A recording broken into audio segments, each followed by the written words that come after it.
That's it mga kababayan. Yung concert ni Lea Salonga.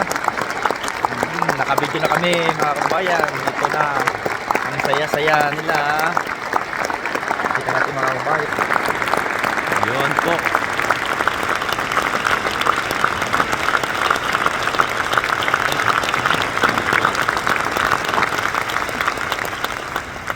Thank you. We especially express our thanks this morning to the orchestra, the bells, the choir, the trumpets, our special guests, Lea Salonga and Sir David Suchet. What a week this has been. And I'm so glad that you were able to be here for the broadcast this morning and get at least a 30-minute feel for what the choir, orchestra, bells, and everyone has been doing the last several nights. Thursday, Friday, and Saturday night, they performed the annual Christmas concert. This morning you got to get a sense of what it was with our guests. And because there were so many who were unable to attend the concerts this weekend, this morning we are pleased to share the special story that was presented in the performances. In this portion of our program, you're welcome to applaud. In fact, we encourage it. During the broadcast, we ask you not to applaud, but you are free to applaud. And I am so excited this morning that you get to hear this about 15-minute narration, which was part of this weekend's concert with Sir David Suchet. I don't know when I've heard a more powerful story or narration. We're going to go into that in just a moment. At the end of that presentation, Mr. Suchet will invite you to hold up the light of your phone like this. Hold up your phone, hold it up still and steady until the choir concludes their singing. And he will also invite you to join the choir in singing along. We look forward to sharing this special moment with you this morning. All right. After the story, we will invite our guest artist to the stage for a special presentation. Enjoy this presentation, Sir David Suchet. All right.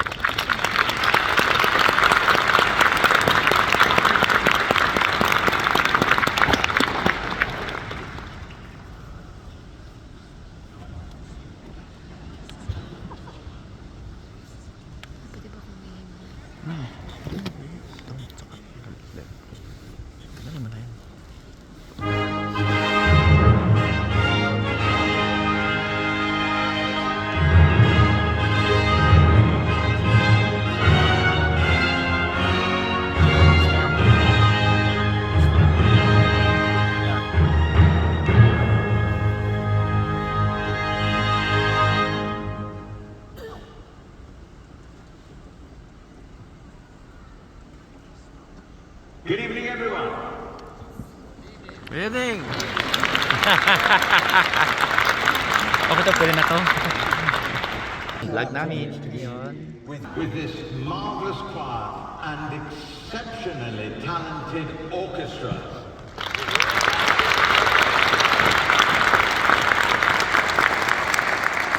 Matt, Ryan, Lea, thank you also so very, very much for sharing your talents so very generously.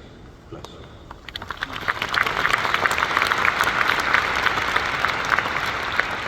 I'm also especially privileged to be here this evening because my wife, who is sitting somewhere in this vast audience, I have no idea where, is celebrating this year because we mark the anniversary of the time when we first met and fell in love 50 years ago.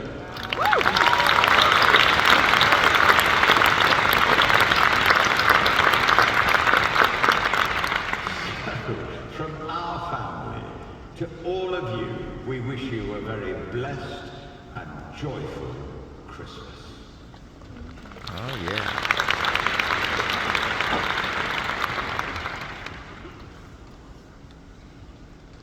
This evening,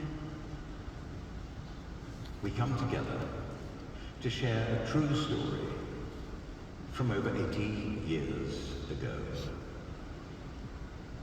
It takes place near a region connected with my own heritage, the former Polish-Lithuanian Commonwealth. It's also about people who are Jewish, like many of my ancestors, devoted to their faith and deeply dedicated to their families. During this period, they lived in a land occupied by a foreign power. Well, not unlike the family, the Holy Family, so long ago. Indeed, it's a scene so familiar in the world today that it suggests that this is a story for our time.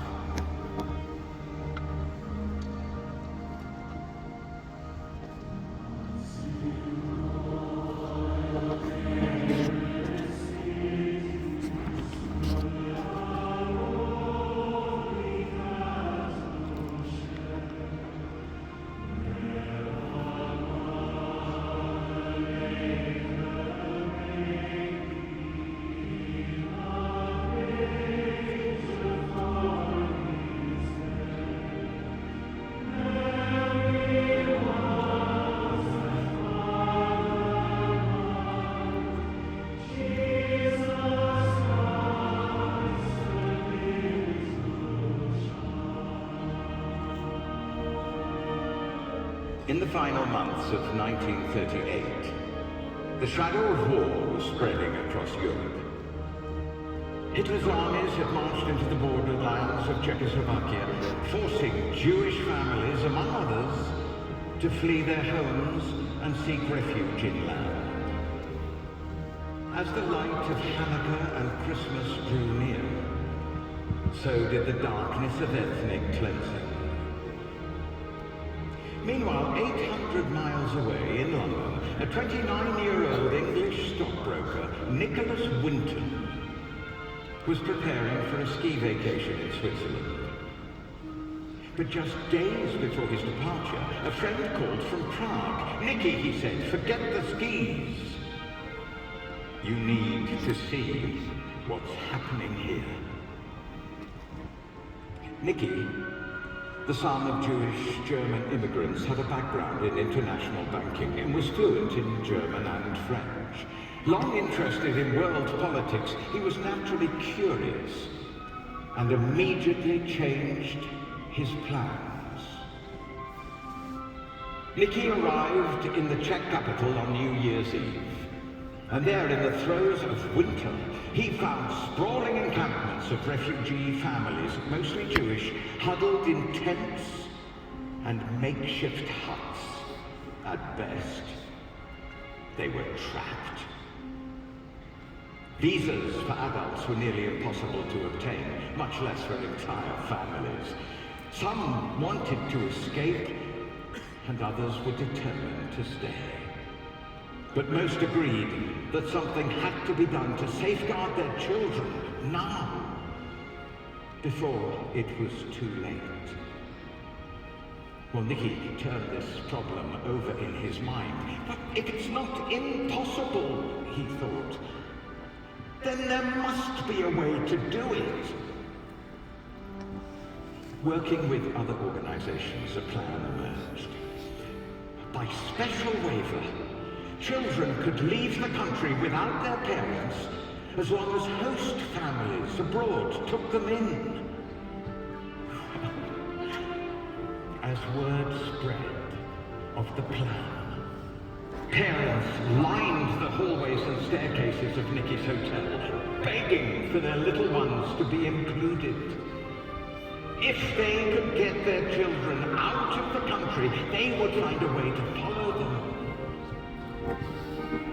3 weeks later, when Nicky's holiday vacation came to an end, he carried home the names and photographs of literally hundreds of children entrusted to him by their parents. Back in London, Nicky worked at the stock exchange by day and coordinated the rescue by night. To expedite the effort, he borrowed stationery from the British Refugee Committee, adding the words "children's section" and calling a meeting of one to appoint himself honorary secretary. Using that title, He wrote to various governments for help. Several declined, but the British Home Office agreed. As long as Nicky provided a £50 guarantee for each child. Now that's the equivalent today of over 4,000 American dollars per child. With the assistance of his mother and a growing circle of helpers, Nicky threw himself into recruiting host families, raising funds, and securing visas. For 9 months, the work continued. And for 9 months, children traveled by train and ferry to England. Among the most moving images of Nicky's service are parents on the train platforms at Prague Wilson Station, hiding their grief. They took their children in their arms, assured them of an exciting adventure ahead, and promised to be reunited soon. Through that spring and summer of 1939, as train whistles blew and steam filled the skies, parents waved goodbye, pleading for the strength that only God could provide.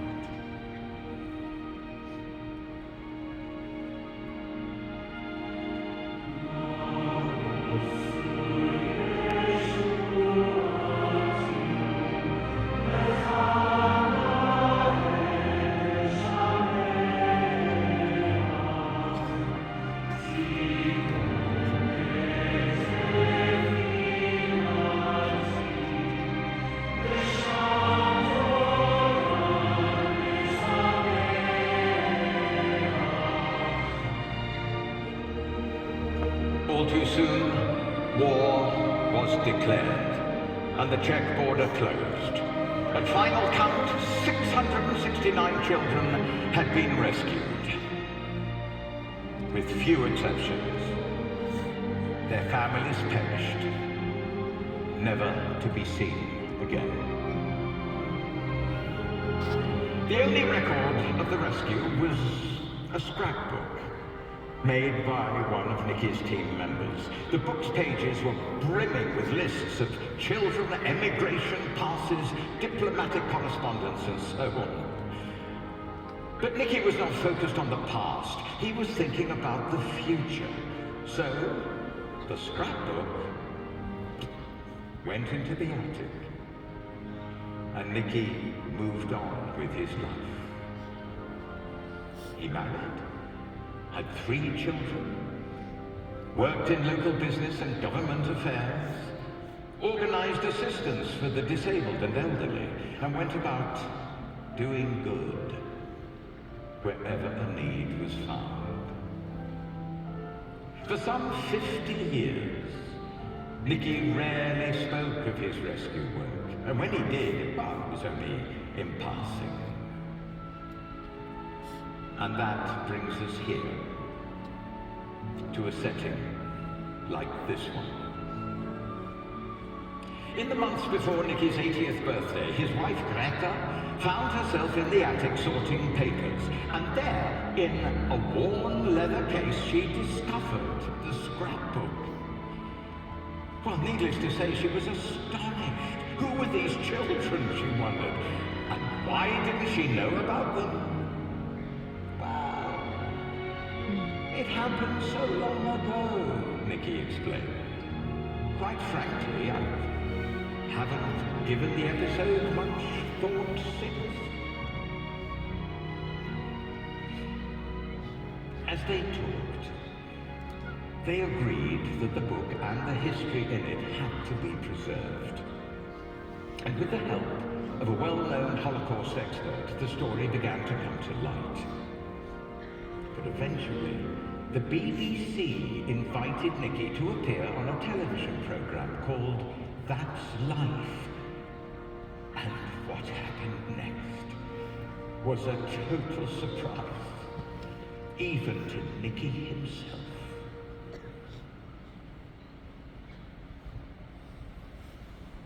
Back here, you will see is the list of all the children and the foster families who took them in. This is Vera Diamond when she was 10. Now she's Vera Gissing. She had no idea that Nicholas Winton had in fact arranged her rescue. But we did find her name, Vera Diamond, as she was then, on his list. Vera Gissing is with us here tonight. Hello, Vera. And I should tell you that you are actually sitting next to Nicholas Winton.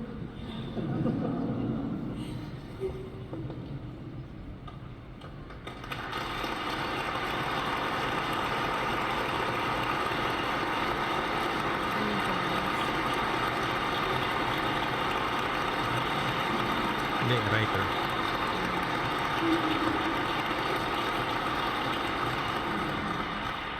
One more story for you.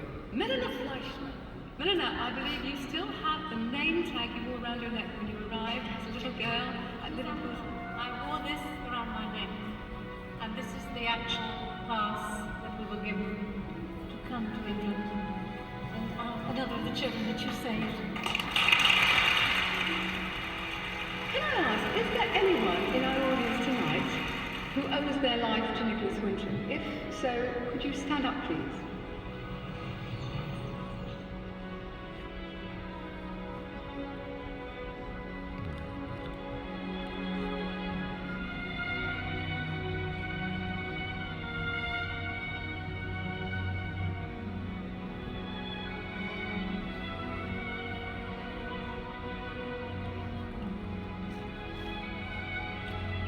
In his last years, Nicky was continually surrounded by his honorary children and grandchildren, all grateful to finally understand the story of their lives.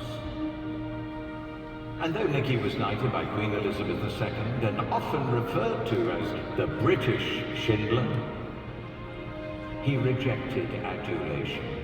"I am not a hero," he insisted. "I just did what needed to be done." When Nicky died at the age of 106, Wow. most of the original children had still not been found. 6. But the known posterity of his rescued family numbered over 6,000. In time, Nicky's scrapbook was placed in Yad Vashem, the World Holocaust Remembrance Center in Jerusalem. And in that setting, his wartime service shines, as it should, in memory of the parents and families who sacrificed to save their children. Nicky was once asked, "Why did you keep the scrapbook a secret?" "I didn't keep it a secret," he said. "I just didn't talk about it." Well, perhaps that's because Nicky knew he had more good to do in his life, more than could be contained in any book. For gifts of goodness are truly endless. As we are blessed, we bless others, and the giving goes on. During that last winter before the war, Jewish parents in Czechoslovakia were not able to celebrate Hanukkah in all the customary ways. But they knew that in the Hanukkah menorah, the single center candle lights all the others. The light of God's goodness in just one person can bring light to many, now and for generations to come. This season, what endless light will we bring to others? What stories will fill the scrapbooks of our lives? For some, it'll be helping refugees in war-torn lands. For others, it'll be visiting a lonely neighbor, or even lifting up a downcast friend. But whatever we do, the spark of our tiny effort can fill this world with light and write a story of hope and peace that never ends. And in that spirit, as the choir sings a final newly written verse of the carol, Once in Royal David City, we invite you to sing along. And if this year you wish to dedicate yourself to sharing God's light through service to others, turn on the light of your phone, lift it up high, and let it be the symbol of His light and life shining through you to all the world. Gosh. It's beautiful.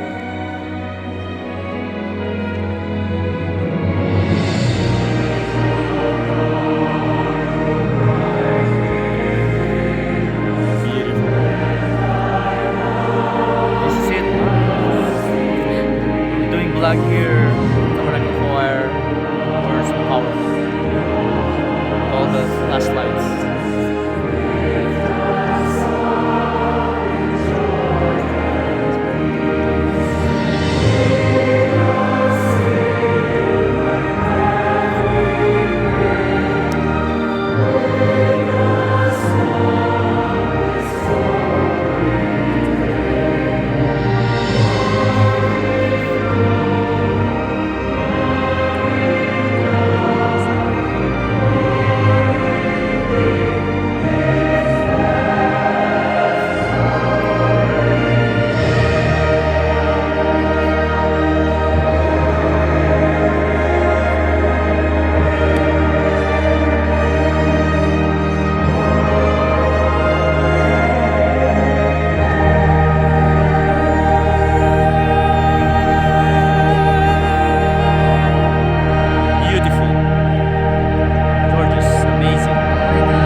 Beautiful.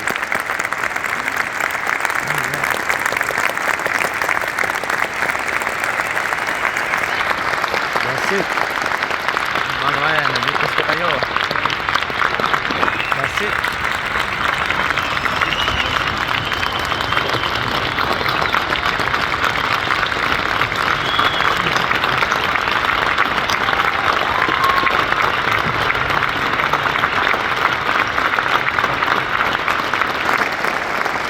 Po, nakita nyo siya. Ganda-ganda. Very much indeed. Yan po. But we're not finished yet. Because we have a really wonderful surprise. We are absolutely delighted to have with us and to join me on the stage the son of Nicholas Winton. So please join